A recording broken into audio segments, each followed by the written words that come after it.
E na dedicação dos muros de Jerusalém buscaram aos levitas de todos os lugares, para os trazerem a Jerusalém, a fim de fazerem a dedicação com alegrias, com ações de graças e com cânticos, com símbolos, liras e harpas. E assim ajuntaram os filhos dos cantores, tanto da planície ao redor de Jerusalém como das aldeias de Netofati, como também da casa de Gilgal, e dos campos de Geba, e de Asmavete, porque os cantores haviam edificado para si aldeias ao redor de Jerusalém. E os sacerdotes e os levitas se purificaram, e depois purificaram ao povo, às portas e ao muro. Então eu fiz subir aos príncipes de Judá sobre o muro, e ordenei 2 coros grandes que foram em procissão, um à direita sobre o muro em direção à porta do esterco, e após eles ia Osaías, e a metade dos príncipes de Judá, e Azarias, Esdras, Mesulão, Judá, Benjamim, Semaías, e Jeremias, e dos filhos dos sacerdotes com trombetas, Zacarias filho de Jonatas, filho de Semaías, filho de Matanias, filho de Micaías, filho de Zacur, filho de Asaf, e seus irmãos Semaías, e Azareel, Milalai, Gilalai, Maai, Natanael, Judá e Anani, com os instrumentos musicais de Davi, homem de Deus, e o escriba Esdras ia diante deles, indo assim para a porta da fonte, e em frente deles, subiram pelas escadarias da cidade de Davi, pela subida do muro, desde acima da casa de Davi até a porta das águas ao oriente, e o segundo coro ia do lado oposto, e eu atrás dele, e a metade do povo ia sobre o muro, desde a torre dos fornos até a muralha larga, e desde a porta de Efraim até a porta velha, e a porta do peixe, e a torre de Ananel, e a torre dos 100, até a porta das ovelhas, e pararam na porta da prisão. Então ambos os coros pararam na casa de Deus, como também eu, e a metade dos oficiais comigo, e os sacerdotes, Eliaquim, Maazéias, Miniamim, Micaías, Elioenai, Zacarias, e Ananias, com trombetas, como também Maazéias, Semaías, Eleazar, e Uzi, Joanã, Malquias, Elão, e Ezer, e os cantores cantavam alto, juntamente com o supervisor Jesaías, e sacrificaram naquele dia grandes sacrifícios, e alegraram-se, porque Deus os tinha alegrado muito, alegraram-se também as mulheres e as crianças, e o júbilo de Jerusalém foi ouvido até de longe. Também naquele dia foram postos homens sobre as câmaras para os tesouros, as ofertas alçadas, as primícias, e os dízimos, para juntarem nelas, dos campos das cidades, as porções da lei para os sacerdotes e os levitas. Porque Judá estava alegre por causa dos sacerdotes e dos levitas que estavam servindo ali, e faziam a guarda de seu Deus, e a guarda da purificação, como também os cantores e os porteiros, conforme o mandamento de Davi e de seu filho Salomão. Porque nos dias de Davi e de Asaf, desde a antiguidade, havia chefes dos cantores, e cânticos de louvor e de ações de graças a Deus. E todo Israel nos dias de Zorobabel, e nos dias de Neemias, dava as porções dos cantores e dos porteiros, cada um em seu dia, e consagravam porções aos levitas, e os levitas as consagravam aos filhos de Arão. Naquele dia se leu no livro de Moisés perante os ouvidos do povo, e foi achado nele escrito que os amonitas e os moabitas eternamente não podiam entrar na congregação de Deus, porque não saíram ao encontro dos filhos de Israel com pão e água. Em vez disso, contrataram a Balaão contra eles, para os amaldiçoar, ainda que nosso Deus tornou a maldição em bênção. Sucedeu, pois, que, quando eles ouviram esta lei, separaram de Israel toda a mistura. E antes disto, Eliasibe, o sacerdote, sendo superintendente da câmara da casa de nosso Deus, tinha se aparentado com Tobias, e tinha-lhe preparado uma câmara grande, na qual antes se guardavam as ofertas de alimentos, o incenso, os vasos, os dízimos de grão, de vinho e de azeite, que estava ordenado dar aos levitas, aos cantores, e aos porteiros, como também a oferta alçada para os sacerdotes. Porém, enquanto tudo isto acontecia, eu não estava em Jerusalém, porque no ano 32 de Artaxerxes, rei da Babilônia, eu vim ao rei, mas ao fim de alguns dias obtive permissão para me ausentar do rei, e vim a Jerusalém. Entendi o mal que Eliasibe tinha feito por Tobias, preparando-lhe uma câmara nos pátios da casa de Deus, e isso me desagradou muito. Por isso lancei todas as coisas da casa de Tobias para fora da câmara, e mandei purificar as câmaras, e trouxe de volta os utensílios da casa de Deus, com as ofertas de alimento, e o incenso. Também entendi que as porções dos levitas não estavam sendo dadas a eles, e que os levitas e cantores que faziam o serviço haviam fugido cada um para seu campo. Então repreendi aos oficiais, e disse, por que a casa de Deus está abandonada? Porém eu os juntei, e os restaurei em seu posto. Então todo Judá trouxe o dízimo do grão, do suco de uva e do azeite, aos depósitos. E pus por tesoureiros sobre os depósitos ao sacerdote Selemias e ao escriba Zadok, e dos levitas, a Pedaías, e próximo a eles Anã filho de Zacur, filho de Matanias, pois eram considerados fiéis, e assim foram encarregados de distribuírem a seus irmãos. Por isto, meu Deus, lembra-te de mim, ó Deus, e não risques minhas bondades que eu fiz na casa de meu Deus, e em seus serviços. Naqueles dias vi em Judá alguns que pisavam em lagares no sábado, e que traziam feixes, e carregavam asnos, como também vinho, uvas, figos, e todo tipo de carga, que traziam a Jerusalém no dia de sábado, e os adverti quanto ao dia em que vendiam alimentos. Também tírios estavam nela que traziam peixe e toda a mercadoria, e vendiam no sábado aos filhos de Judá e em Jerusalém. Assim repreendi aos nobres de Judá, e disse-lhes, que mal é este que fazeis, profanando o dia de sábado? Por acaso não fizeram assim vossos pais, e nosso Deus trouxe todo este mal sobre nós e sobre esta cidade? Porém vós acrescentais ainda mais ira sobre Israel profanando o sábado. Quando as sombras da tarde cobriram as portas de Jerusalém na véspera do sábado, ordenei que fossem fechadas e só fossem abertas depois que o sábado tivesse terminado. sábado. Coloquei alguns de meus homens de confiança junto às portas, para que nenhum carregamento pudesse ser introduzido no dia de sábado. Assim os comerciantes e vendedores de toda a mercadoria passaram a noite fora de Jerusalém 1 ou 2 vezes. Por isso eu lhes adverti, dizendo: por que vós passais a noite diante do muro? Se o fizerdes outra vez, agirei com violência contra vós. Desde então não vieram no sábado. Também disse aos levitas que se purificassem, e viessem a guardar as portas, para santificar o dia de sábado. Nisto também, meu Deus, lembra-te de mim, e perdoa-me segundo a grandeza de tua bondade. Vi também naqueles dias judeus que tinham se casado com mulheres de asdoditas, amonitas e moabitas, e seus filhos a metade falavam asdodita, e não sabiam falar judaico, mas sim a língua de outros povos. Por isso eu os repreendi, e os amaldiçoei, e espanquei alguns deles, e arranquei-lhes os cabelos, e os fiz jurar por Deus, dizendo: não dareis vossas filhas a seus filhos, e não tomareis de suas filhas, nem para vossos filhos, nem para vós. Por acaso não pecou nisto Salomão, rei de Israel? Ainda que entre muitas nações não houve rei semelhante a ele, que era amado pelo seu Deus, e Deus o tinha posto por rei sobre todo Israel. Contudo as mulheres estrangeiras o fizeram pecar. E aceitaríamos ouvir de vós, para fazerdes todo este mal tão grande de transgredir contra nosso Deus, casando-se com mulheres estrangeiras? E um dos filhos de Joiada, filho de Eliasibe o sumo sacerdote, era genro de Sambalate Horonita. Por isso eu o afugentei de mim. Lembra-te deles, meu Deus, pois contaminam o sacerdócio, como também o pacto do sacerdócio e dos levitas. Assim eu os limpei de todo estrangeiro, e ordenei as responsabilidades dos sacerdotes e dos levitas, cada um em sua obra, como também para as ofertas de lenha em tempos determinados, e para as primícias. Lembra-te de mim, meu Deus, para o bem.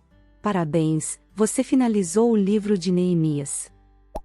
Sejam meus imitadores, assim como eu também sou de Cristo. Eu vos louvo, irmãos, de que em tudo vos lembrais de mim, e retendes minhas ordens, assim como eu vos entreguei. Mas quero que saibais, que a cabeça de todo homem é Cristo, e a cabeça da mulher é o homem, e a cabeça de Cristo é Deus. Todo homem que ora ou profetiza, tendo alguma coisa sobre a cabeça, desonra sua própria cabeça. Mas toda mulher que ora ou profetiza com a cabeça descoberta, desonra sua própria cabeça, porque é o mesmo que se a tivesse raspada. Porque se a mulher não se cobre, raspe-se também. Mas se para a mulher é vergonhoso se cortar ou se raspar, que se cubra. Porque o homem não deve cobrir a cabeça, pois é a imagem e a glória de Deus, mas a mulher é a glória do homem. Porque o homem não provém da mulher, mas sim a mulher do homem. Porque também o homem não foi criado por causa da mulher, mas a mulher foi criada por causa do homem. Portanto a mulher deve ter sobre a cabeça sinal de autoridade, por causa dos anjos. Porém, nem o homem é sem a mulher, nem a mulher sem o homem, no Senhor. Porque assim como a mulher vem do homem, assim também é o homem pela mulher. Porém tudo vem de Deus. Julgai-vos entre vós mesmos. É decente